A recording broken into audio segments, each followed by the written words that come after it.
Would you be willing to be a social media ambassador for your own employer? Well, a new platform called Smarp wants you to be precisely that. It rewards employees who post positive messages on social media about the companies they work for.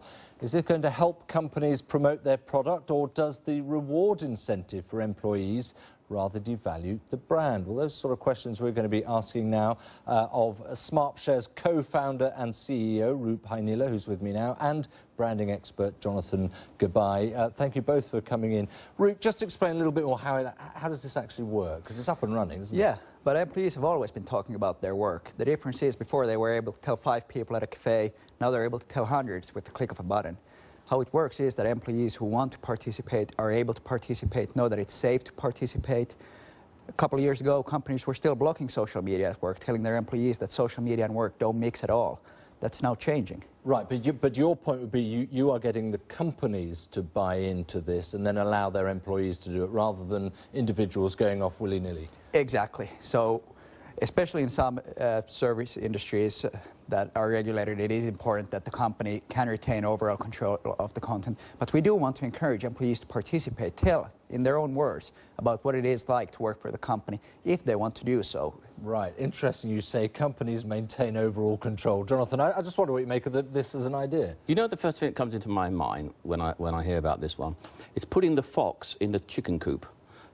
Because what's happening here is that it's very difficult to get employees today to say something positive if they know that they're being, monitored all the time in terms of the company. And indeed, they're going to be rewarded.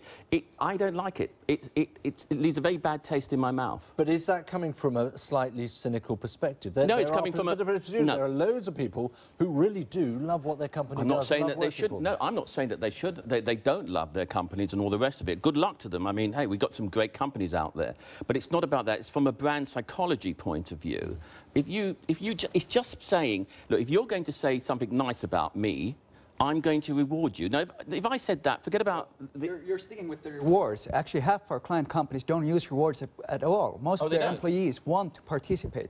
And the reward can be, for example, donating money to charity, that you get to choose which charity your company supports. It does not have to be, and we found that it actually does not make a big difference in the amount of participation, the rewards, because people aren't willing to sacrifice their networks for small rewards. They're interested in the quality of the content. Is this something that they actually want to share or not? Isn't there a danger, Roope, though, of a sort of social pressure that comes with this? If the company likes the idea and some employees are going for it, everyone else thinks, hey, if I don't do it, I may be losing out in my career prospects even.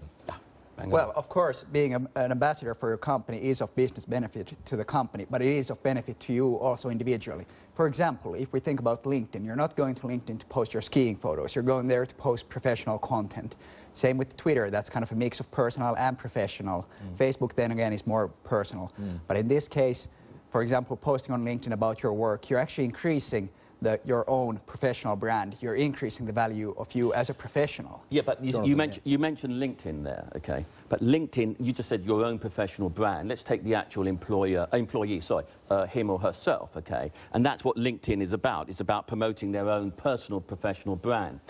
I think that in some countries around the world, I know we spoke very briefly before, and I think in Asia, places like that, I'm sure this is fantastic. But you've got to get into the mindset of different countries around the world will have a different kind of attitude towards it from a brand psychology point of view. But there's something smart, isn't there, about a company saying, we know that some nice things are said about us, but we actually want to pull that and make something of it. What we're trying to do is remove the fear from it, that employees should not be fearful about talking about their work. Make it so that it's easy for them to participate. Could their comments be, are they open and they can put what they want? And yes, if but they did want to also say... Yes, but it is about trust. If you don't trust your employees, you have a bigger problem already. They can go to the social media sites and post it anyway. All we're doing is facilitating for them, making it easy for them to find positive things.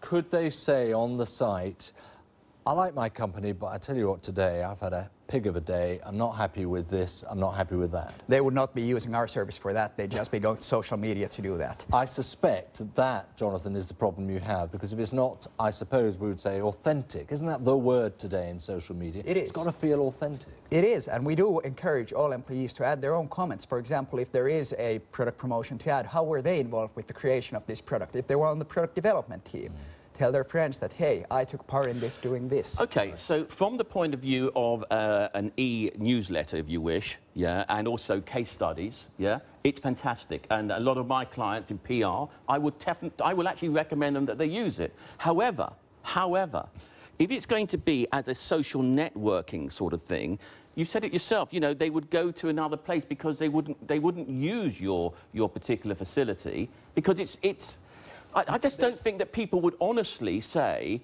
exactly what they feel about their company on their company's website. Well, I suppose the point is, Roope, that the proof is in the pudding. How's it going? Oh, it's going great. We've had about 30 clients at the moment, many of them getting great results. The reach of employee networks is huge, usually compared to normal brand pages. And also, of course, in this case, messages are coming from a trusted source, somebody you know, and you know that they work there, which is fine. It does have a lot to do with employee engagement. Given what you've just heard from Jonathan, would you agree it's a work in progress, that there is finessing to be done here, perhaps? There is, but it's a big cultural shift. Having trust in your employees to allow them to be on social media, working on employee engagement to make sure that your employees actually want to be working for you. These all go hand in hand with employee advocacy. Employee advocacy is not something that you just say that we're going to be doing now, but you really have to invest in it. It's interesting stuff. Yeah. Roope Heinilä and Jonathan Gabay, thank you both very much indeed. Thanks for that. Thank you.